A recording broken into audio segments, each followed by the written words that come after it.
You're not on the list. Those words hit harder than I expected, mostly because of how casually they were spoken. The event planner barely looked at me as she held the clipboard between us like a shield. Behind her, the glittering hotel ballroom was alive with clinking glasses, laughter, and the soft echo of jazz drifting from the live quartet near the stage. I blinked.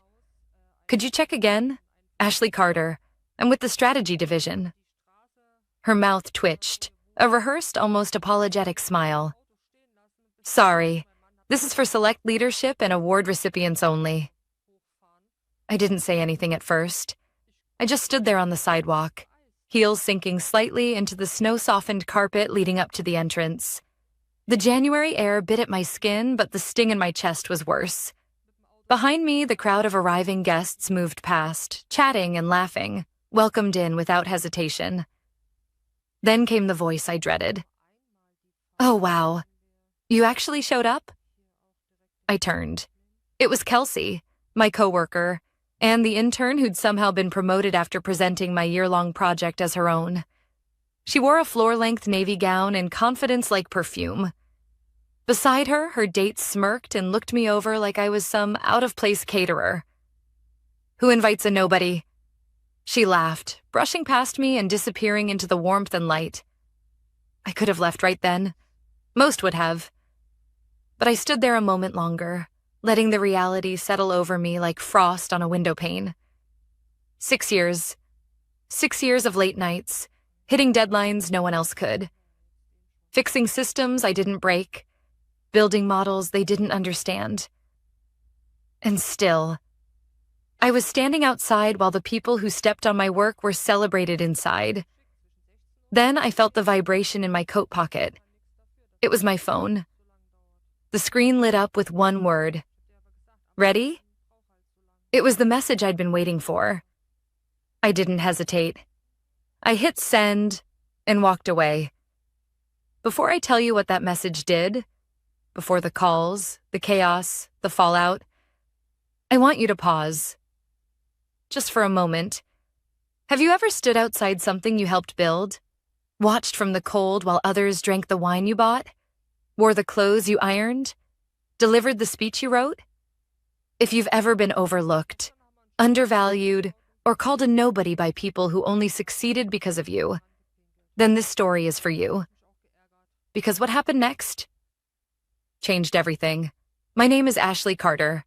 Until that night, I was a senior strategy analyst at Athereion Logistics, a rising disruptor in the supply chain industry, as the trade magazines like to call it. And for most of my career, I believed that hard work was enough. My background wasn't flashy. I didn't go to an Ivy. I wasn't related to a board member. I didn't flirt with executives during Friday happy hours. I just delivered, over and over. I had built a simulation model that saved the company $2.6 million in Q3, caught a forecasting error that would have tanked a 7-figure client deal, created the real-time optimization algorithm that, ironically, was being celebrated at that very gala. But none of that mattered the day Dominic Foster became our new VP. Dominic was the kind of leader who used charm like a blade. Smooth in meetings, sharp in private. He praised ideas in public, then dissected you in one-on-ones. And somehow, Kelsey, the intern, was always nearby. She started sitting in on meetings she wasn't invited to, echoed phrases I'd used in private Slack messages, quoted numbers only I had analyzed. At first, I thought it was coincidence. Then came the board meeting in October. I wasn't invited. But Kelsey presented my model, word for word. My charts, my metrics, even my color coding. And Dominic beamed with pride as if she were his protege. I said nothing that day, but I stopped sharing after that, stopped trusting, and I started planning. Over the next few months, while they celebrated wins built on my work, I started building something else. A backup plan? Number A, new path. I began documenting every file, every version history, every Slack thread, time-stamped, archived, secured on an encrypted drive not linked to any company system. I started contacting people. quietly. People who had left the company, some pushed out, some burned out. People like Jonah from Data Ops who built the forecasting module before Kelsey even joined.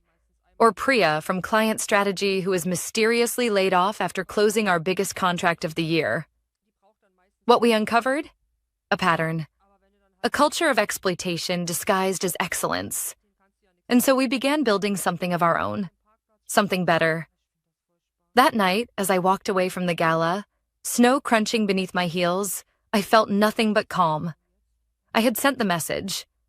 Not to my manager, not to HR, to the legal team, the media contact, and most importantly, to our top 5 clients, each of whom had expressed growing frustration with our new direction. Attached, proof of theft, of misuse, of lies, and a very simple proposal. The next 30 minutes would change everything, but I didn't wait around. I just kept walking. I didn't even make it to the subway station before the call started. 1, 2, 5, 11, 38. The screen glowed with names I knew too well. Dominic, HR, the COO, even Kelsey. I didn't answer a single one. Not because I didn't want to, but because I already knew what they were going to say. I'd heard it all before. It's just business. You're a team player, right? This isn't personal. But this time it was. Deeply personal. Because they hadn't just taken my work. They'd taken my voice. My credibility. And when they locked me out of that gala, they made one final mistake. They underestimated me. When I got back to my apartment that night, I didn't celebrate. I changed into sweatpants, tied my hair back, and opened my laptop. It was time to confirm what I already suspected. The documents had been opened, downloaded, forwarded, screenshots had been taken. The metadata told me everything. I logged into our secure workspace, ours, not theirs, and saw the green light flash. Connected, Jonah, Priya, Elise. We were live. Status? I typed. Priya responded first. PR. CFO forwarded the client memo at 8:11 p.m. Legal read the report at 8:17. Dominic opened the contract audit log. Jonah chimed in next. JN. One of the clients, Westline Freight, asked for a meeting tomorrow morning. They saw your offer. Looks like they're ready to talk. I stared at the screen, heart pounding not from fear, but clarity. Every move we made was within bounds. Every document cited public performance metrics, internal reporting files I had access to, and client-facing data I had personally developed. And most importantly, every innovation they were parading around had my name stamped in the file history. Let me be clear, I didn't want to destroy anyone. I didn't want revenge for its own sake. What I wanted was simple. Acknowledgement. Fairness. A seat at the table I helped build. But when every door slammed shut, I realized I didn't need their table. I could build my own. It started 6 months earlier. The company had begun shifting its structure, or so they said. Realigning, Dominic called it. New faces appeared in high-level meetings. Titles shifted without explanation. People were promoted without performance reviews. Some teams saw layoffs. Others, like ours, saw sudden growth. Just not for the people who'd earned it. The warning signs were everywhere.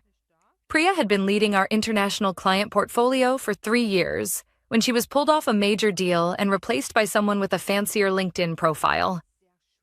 She protested. 2 weeks later, her position was eliminated. Jonah, the data ops lead, built the system we all relied on for logistics efficiency.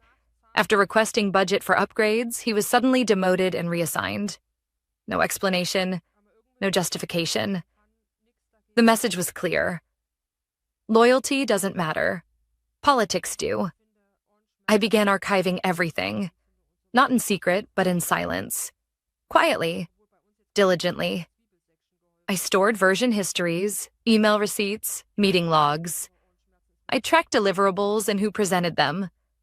And when the intern, Kelsey, started showing up to meetings quoting slides I hadn't shared with her. I added timestamps to everything I built. I never accused her, never confronted her. I just prepared. 3 months ago, I reached out to Priya and Jonah. Not with accusations, but with a question. If you could build a company from scratch, how would you do it differently? We talked for hours, then weeks. Then we began sketching. We weren't naive. We weren't planning to build a billion-dollar empire overnight. But we believed in something simple. A company that didn't reward exploitation. A company where impact outweighed title. Where talent wasn't wasted under middle managers obsessed with optics. We built the framework.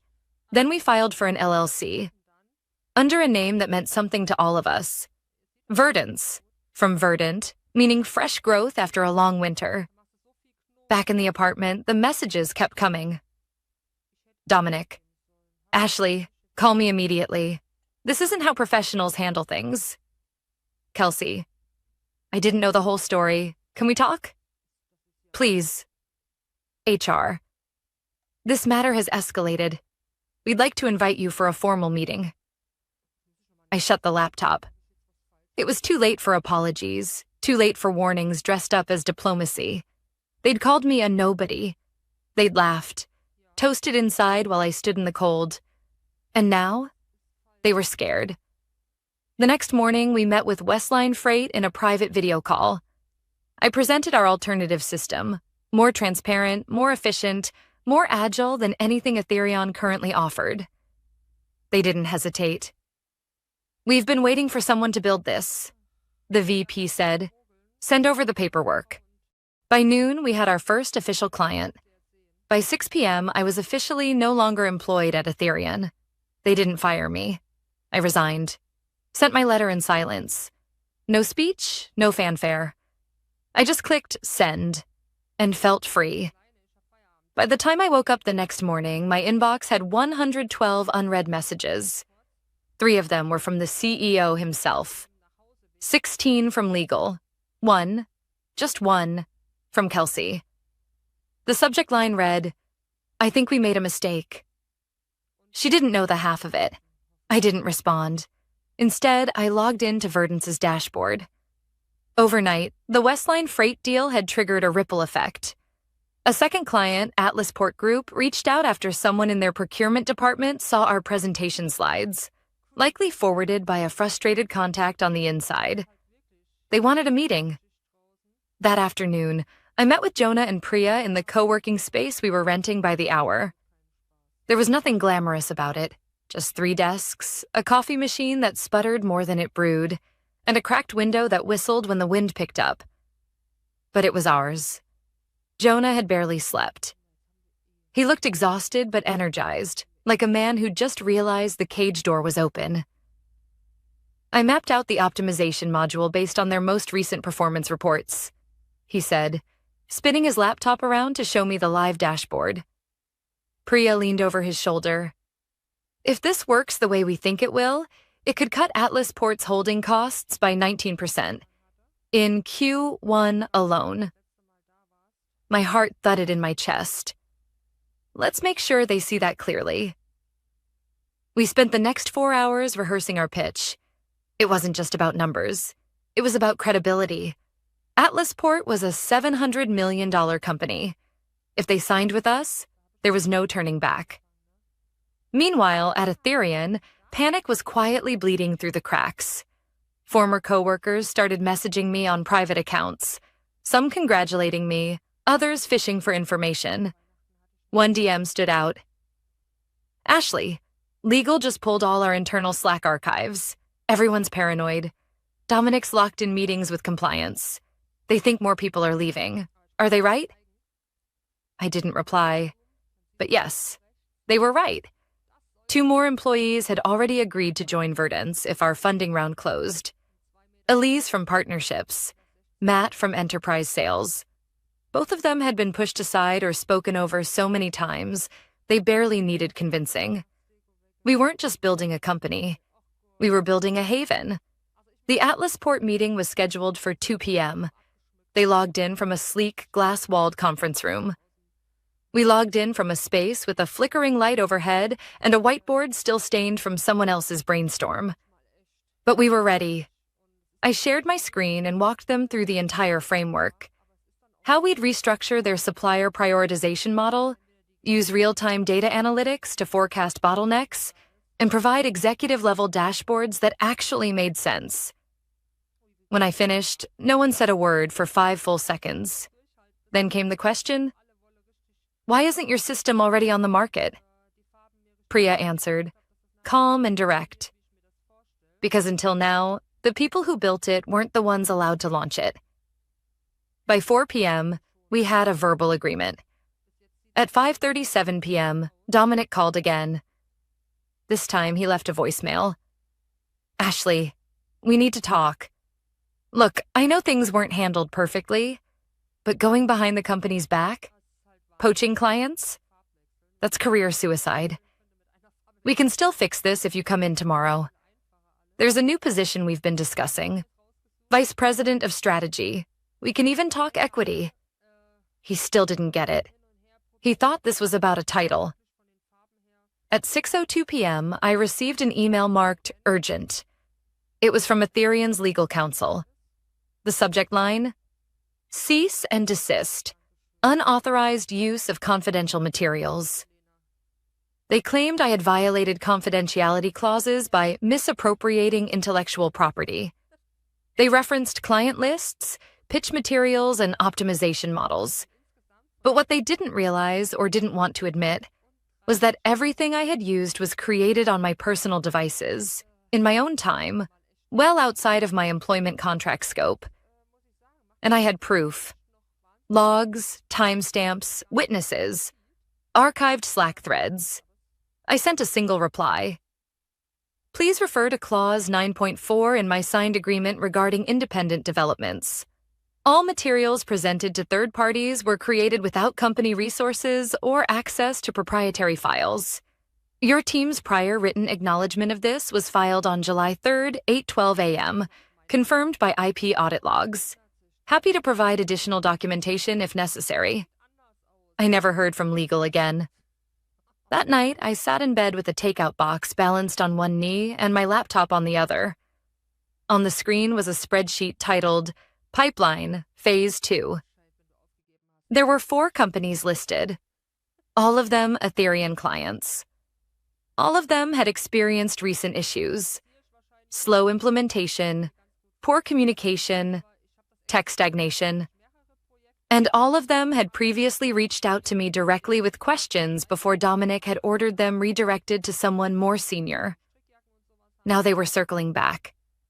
Not because of a grudge, not because of drama, but because they wanted solutions, real ones.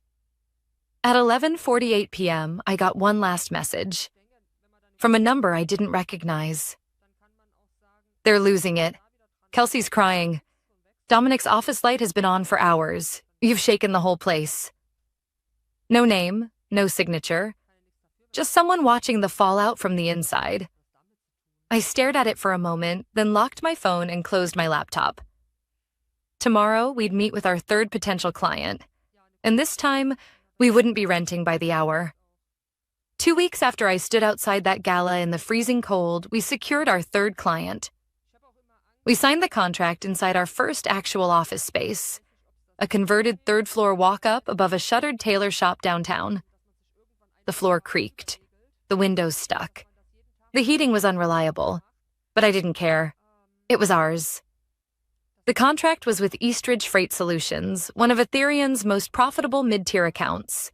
They had quietly reached out to Jonah after reading about our deal with Atlasport. The email said, "We've been concerned with declining service levels.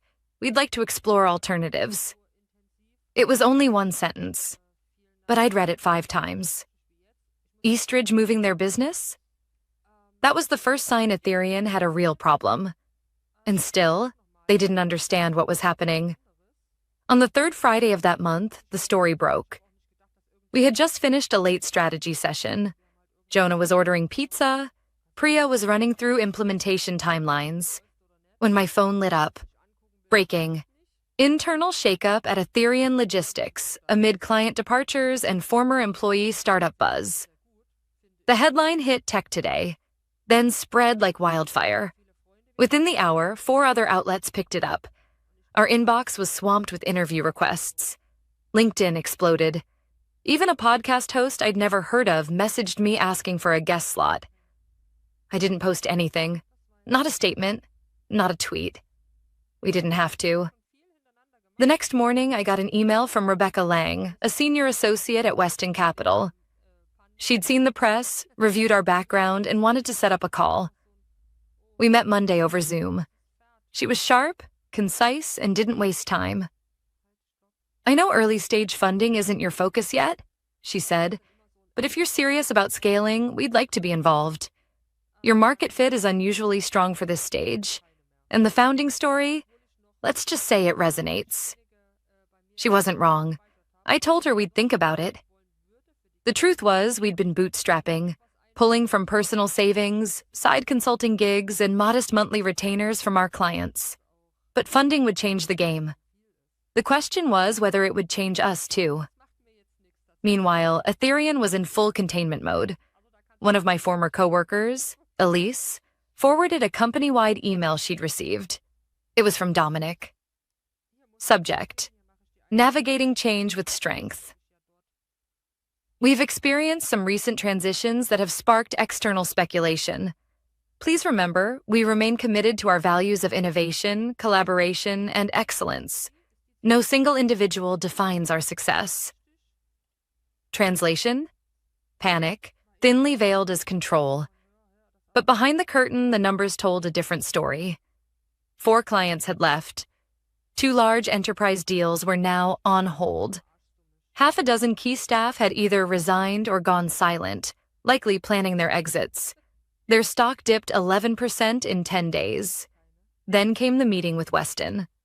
Rebecca and 2 partners offered us a $1.6 million seed round on a clean term sheet. No grabby clauses, no creative equity traps. I should have been thrilled. But I was cautious. We spent the weekend reviewing the offer. Every detail. Every clause. I'd seen too many companies gain traction only to become swallowed by the same politics they tried to escape. That wouldn't happen here. Priya said it best. We didn't leave one broken machine just to build another. We negotiated for founder-controlled governance, non-dilutive grants for our first hires, commitment to inclusive hiring practices written into our operating agreement. They agreed. We signed the term sheet Monday morning. Verdance officially had funding. And for the first time in my life, I wasn't dependent on anyone's permission to lead. Later that week, Dominic made a public statement. Not a press release. A video. It was 2 minutes and 44 seconds long. Slick lighting. Company banners behind him. A carefully written script. "Innovation is a collective journey," he said. "We celebrate all contributors, past and present. We wish our former employees well in their ventures. But rest assured, Athereion's foundation is strong." The smile at the end was hollow. What really caught my eye, though, was the twitch in his left hand. The slight tremble. The forced calm. He knew the ground was shifting. He just didn't know how fast. That same evening, Elise called me. "I'm done," she said. "I can't stay there anymore. It's like watching a building collapse in slow motion. Nobody trusts each other. Half the team's pretending nothing's wrong, and the other half is updating their resumes during lunch." I didn't push her. I didn't offer a job. But 3 days later, she sent me a message. "If you have space for someone who still believes in building something real, I'm in." We onboarded Elise as our client success lead the following Monday. Her first order of business: finalizing the onboarding process for Vandrix Maritime, our 4th client, and our largest yet. They came to us without even being approached. Athereion overpromised and underdelivered. Their CTO said, "You already seem to be delivering before we've even signed." That wasn't an exaggeration. Jonah had sent them a prototype dashboard as a sample. They showed it to their board. That night, they called us. What we were building was working, not because it was loud or flashy, but because it was built on credibility, clarity, and the one thing Athereion had forgotten: trust. And while they scrambled to salvage their image, we were just getting started. It was a Wednesday afternoon when I saw the email. Subject line: confidential, meeting request from Athereion Executive Board. At first, I thought it was a prank. The address was official. No spoofing. The message short and direct. Ms. Carter, on behalf of Athereion's executive leadership, we request a private meeting to discuss potential avenues for collaboration or resolution. Sincerely, Preston Langley, Chairman of the Board. Preston Langley, the man whose name had only existed on letterhead and press releases, the shadow behind the curtain. Now, he wanted a meeting. With me? I read the message 3 times. Then I forwarded it to Priya and Jonah. Priya's reply came first. You know what this is, right? This isn't a conversation. It's a containment strategy. Jonah's was more succinct. If they're panicking, we're doing something right. The meeting was scheduled for Friday morning at a neutral downtown law office. I didn't go alone. Our counsel came with me, and I brought printed documentation, just in case. The conference room was clinical, glass walls, bottled water, a large screen no one used. Preston Langley was already seated when I arrived. Immaculate suit, silver cufflinks, composed face. Dominic sat beside him, wearing the same strained smile I remembered from my performance reviews. And next to him, surprisingly, was Kelsey. She didn't look smug this time. She looked tired. Thank you for coming, Langley said. I nodded. Let's keep it efficient. Dominic spoke first, trying to soften the ground. We recognize that mistakes were made, misunderstandings, breakdowns in communication. You mean the part where I wasn't allowed into the gala celebrating work I created? I asked evenly. He paused. We want to move forward constructively. Langley cut in. Ms. Carter, we're prepared to make a serious offer. Athereion would like to acquire Verdance, including its intellectual property and client relationships. In return, we're offering a high 7-figure payout, equity, and a leadership position, Chief Innovation Officer. I didn't answer right away. I looked at Kelsey. Her eyes flicked down. She couldn't meet my gaze. I turned back to Langley. You want to acquire the company you tried to discredit? The same company your legal team threatened 2 weeks ago. The same company that exists because you undervalued the people who built your success. Langley didn't flinch. Business evolves. You're clearly a talented leader. But competing against Athereion is an uphill battle. We have scale, resources, reach. You also have a PR crisis, I said. 4 major clients gone, a public stock dip, and a rapidly growing narrative that your company rewards the wrong people. Dominic shifted in his seat. Langley's voice hardened slightly. We don't intend to let this go on indefinitely. If you refuse the offer, we will pursue all available measures. Competitive blockades, legal routes, strategic buyouts of key personnel. Our attorney leaned forward. None of which will hold up, given our IP filings and non-compete exemptions under state law. Langley looked at me again. Ashley, you built something great, but you're still small. We're giving you a chance to fold it into something bigger. Secure your legacy, and move on from this fight. I looked around the room. The polished table, the sterile walls, the people who once told me I wasn't worth a seat. Then I reached into my folder and pulled out a single page. A graph, client growth, by week, Verdance's line, rising fast, Athereion's declining, client by client. I already am something bigger, I said quietly. I'm not here to secure my legacy. I'm building it. Langley looked at Dominic. Dominic looked at Kelsey. She finally spoke. I didn't know how much of it was yours.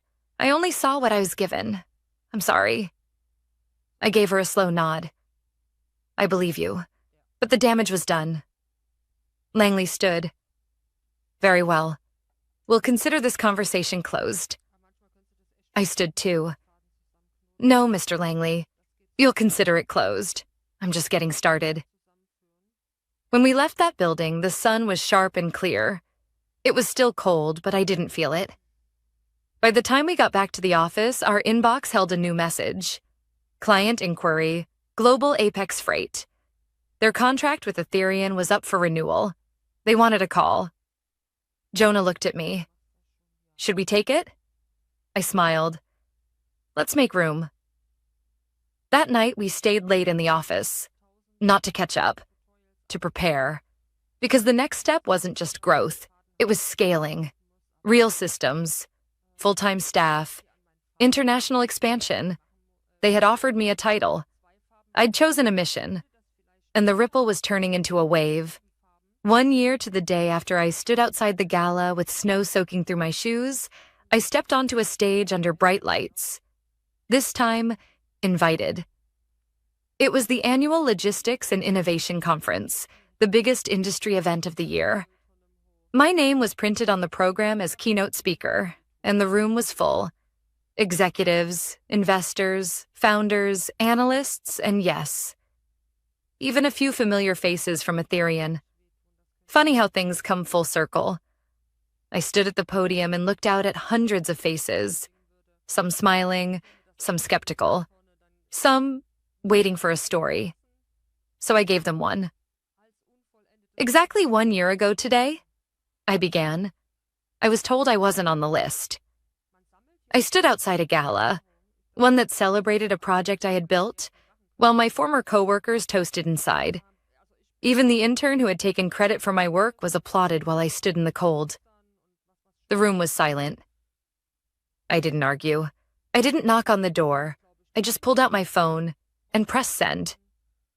You could feel the shift. Some leaned in, others nodded, just slightly. The quiet recognition of being excluded, of being overlooked.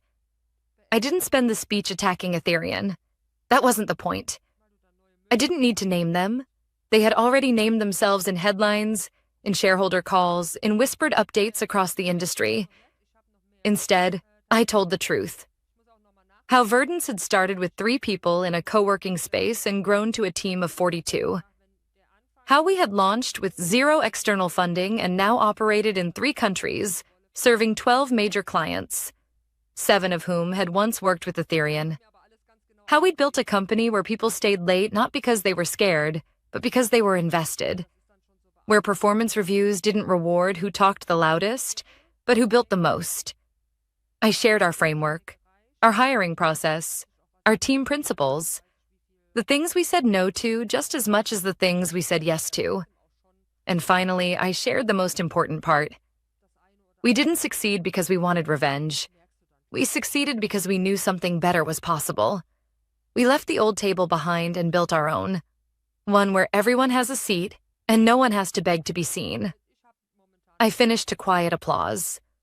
The kind that builds slowly, not because people feel obligated, but because something landed. I stepped down from the stage, my heart full. Not from pride, but peace. After the keynote, there was a long line of people wanting to talk. Founders, analysts, even students from the university who'd been invited. But one person stood a little apart from the line. Kelsey. She looked different. Softer somehow. Her expression was cautious, not arrogant.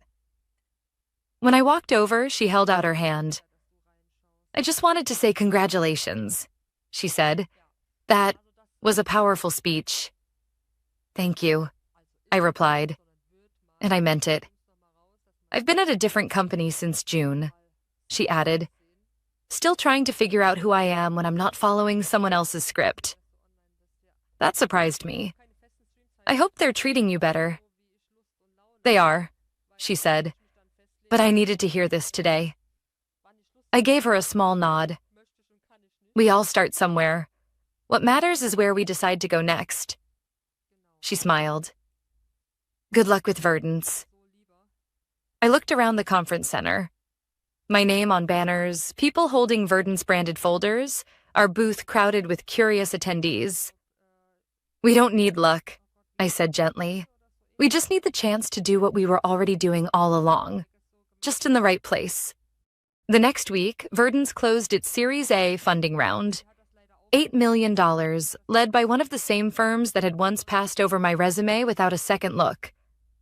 We opened new offices in Austin and Rotterdam, hired our 50th employee, hit a profitability milestone ahead of schedule. But none of that was what stuck with me. What stuck with me were the emails, dozens of them, from people I didn't know, analysts, designers, account managers, former interns, people who'd been told they were just something, just a junior, just support, just a number. "Your story made me quit my job. Your keynote made me rethink what kind of leader I want to be. You reminded me I'm not crazy for wanting respect." And this one: "Thank you for showing us that being excluded doesn't make us less valuable. It just means we were never meant to stay there." Sometimes I think about that night. The cold, the laughter through the windows, the sting in my chest. It doesn't hurt anymore. Now, I think about the people inside that ballroom, and I wonder if they ever realized how close they were to keeping me. If someone had just said, "Hey, you deserve to be here," maybe none of this would have happened.